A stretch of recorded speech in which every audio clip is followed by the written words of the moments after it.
So since morning we'll be talking about digitalization and the informal sector and how we can help the informal sector to be digitalized, or if at all digitalization is the answer to the informal sector.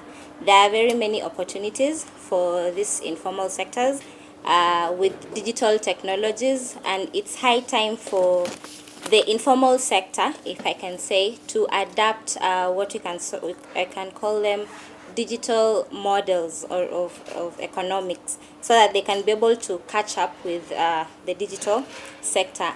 In front of you is a graph that I picked from a report from MasterCard Foundation, which they did a research on something called the gig economy. If you've not heard of the gig economy, this is the current economy that is happening. In short, it's the sharing of economy, which Akinyi from Link can attest to this. So this gig economy is an economy where there is a rise of people who are adapting, let me call it freelance work flexibility. Like, they don't stay in the offices 8 to 5, but they have the skills and they can offer these services, and they are paid by the tasks. So from the MassiCorps report and the MasterCard Foundation, we are looking at an industry of $19.7 billion industry, which is employing 5.1 million gig workers. And gig workers here are both offline and online. So the informal sector can be either in the gig offline or the gig online. And the above graph is Kenyan based, the 5.1 million workers and the $19.7 billion. But the global numbers, it is $204 billion, and the projection they did is 455 by 2023. So we're actually looking at a very massive industry, and for the informal sector, this is a place you can really tap into. So for the report now, this was done during last month from 15th to 20th using computer-assisted personal interviews. It was a quantitative survey, and the target respondents were middle class in Kenya, male, female, 20 to 65 years old, with individual monthly income of 80,000 shillings to 249,000 Kenya shillings. Other descriptors there were decision makers as well as consumers. They have interest in various economic and business activities. They engage in suppliers and pay for the services. They consume technology at household and business level. So you can look from the descriptors that these are people we engage in as informal sectors, either as our clients or the main people who are offering these services. So the scope of our target sample was the main 5 cities in Kenya. That was Nairobi, Mombasa, Kisumu, Nakuru, and Eldoret, and our sample was 358.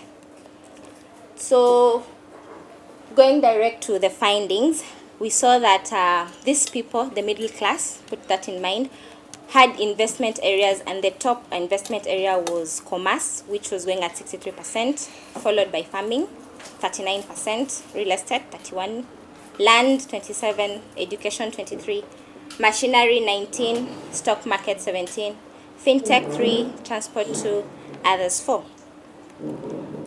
By gender analysis, you'll see that more women are in commerce, more women are in farming, but when it comes to real estate, the men are taking lead. The land, they're equal. Education, more women. Remember, these are investments. Machinery, equipment, more male.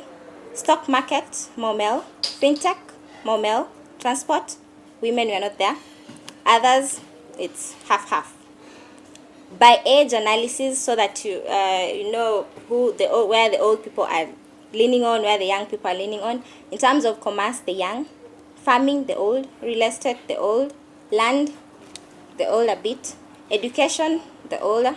Machinery, the younger, so we are more in machinery.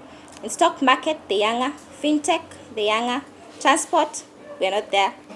Others, it's 50-50. Then this guy is also asked to state what they look for in task providers, or here the suppliers or people who offer them services. So in this case, let's put them as the informal sectors who offer these services.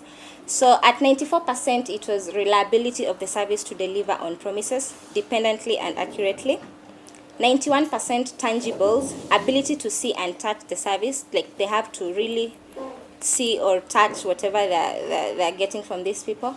Responsiveness, that is task provider to react to my demands and is always willing to help. Empathy, ability of the task provider to meet my needs. Do they know my needs? Deliver products and services to meet my needs. Then lastly, assurance at 88%. Assurance, the ability of the task provider to inspire confidence and trust on service quality. Quickly, by gender analysis, we see it's also the same. 94, 93, both male and female agree on reliability. 86, 89 says assurance. 91, 92, tangibility. 89, now for the male, they're not really on empathy, but we see the female look more on empathy. Then 91, 90, responsiveness. Under age analysis, there's also no much difference. 93, 94, reliability of the services. 89, the young are more on the assurance. 92, 90, tangibility. 90, 91, empathy. Now we have an interesting 93, the young look for responsiveness, but the old, it's not so important. Then also asked on the channels of engagement with the task providers, the suppliers or the service providers, 98% still do through phone calls, SMS 84%, social media, that is e.g. WhatsApp 78, email 65, travel there 54, Skype 10%. By gender and age, phone calls, it's 98 for both male and female, SMS 85 83, social media, male, you guys are not doing well, email, it's almost the same, 64 66, travel there, it's half 54 54, Skype 11 9. By age, phone calls 97 99, SMS 85 84, social media 83, the old are not in social media, that's WhatsApp. Email 67 63, people who travel there, the young travel there, the old no. Skype 11%. So we asked them on various task transactions, like if there are service providers to do them some certain tasks, what will they prefer to do via the mobile phone, and which one will they prefer to be done, like them directly going on site.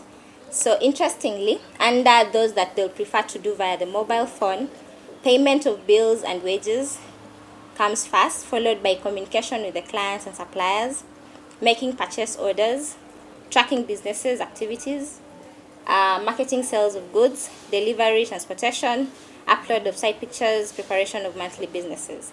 Now, on the other hand, is the activities they'll go to the site to do them themselves. That is payment of bills and wages, 27%, tracking of businesses, stock taking and receiving of goods, delivery, transportation, making purchase orders, management of employee workers, meeting new clients, preparation of monthly businesses, marketing, sales of goods, crop harvesting, cultivation. If you look at those two graphs, you can see there's a big variance over some same task, but which one they prefer. Like the side on transacted through on site is much more than the one transacted via the mobile phone. So you can just think about that. And then this guy is also asked what challenges do they face when they engage with their suppliers, the task providers. And the first that came to the list was going past deadlines, and this one we have put per towns. So you can see Eldoret leads with 54%, but since you can read, I'll just go through the challenges.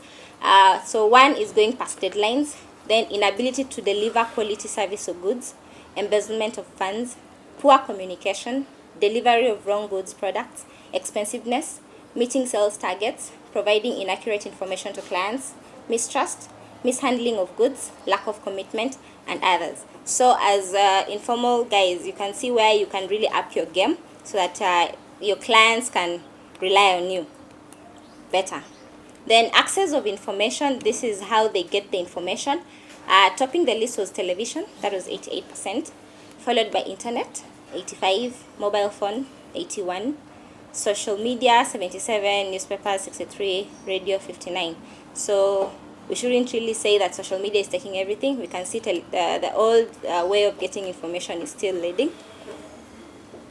By age and gender, the female watch more television than the male.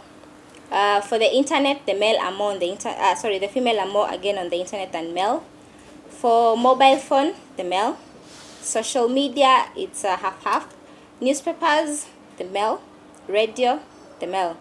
When it comes to the age, it's very surprising. Of course, the older ones watch more television. Internet, of course, the young ones. Mobile phone is same. Social media, the young ones. Newspapers, the older ones. Radio, the older ones.